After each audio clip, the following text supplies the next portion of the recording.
洛杉矶大火是天灾还是人祸？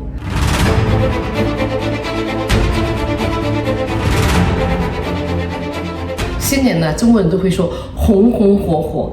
这次美国南加州呢，真的是红红火火。2025年一年开始啊，洛杉矶地区就发生了多场火灾，其中最大一场呢，烧过了超过2900英亩的土地，并且至少3万人撤离。也许你要说，加州的火不是年年都有吗？今年还真有点不一样。首先呢，这次火是真的有点空前绝后啊。其次呢，这次损失那么多，真的暴露了问题很多。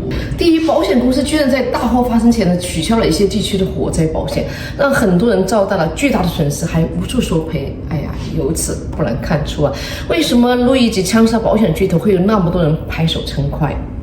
第二，洛杉矶的水库呢，水被放空。加州政府在水管理上的不作为啊，都造成了火灾的加剧。而水库放水的用意，你猜是为了什么呢？为了保护海洋的生态，保护一种小鱼啊。这桌上的人有点看不懂。虽说保护生态很重要，但在这节骨眼上，人都被烧死了，你还只顾几条鱼？第三呢，加州地区很多的房屋呢都是木质结构的，这当然就有助于火势的更加肆虐。当然还有其他原因哈，比如说气候啊、自然啊，但是呢，这次从根本上看出来那个体制上的一些缺陷。据说呢，川普总统早就批评那个州长啊，叫他把那个北加州的水弄到南加州，但他不同意啊。这就是美国啊，有时候政府办点事情真的挺难的。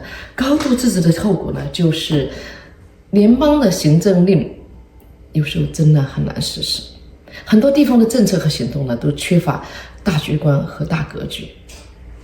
娓娓道来，高伟伟在美国，希望加州的大火呢早日熄灭，众生平安。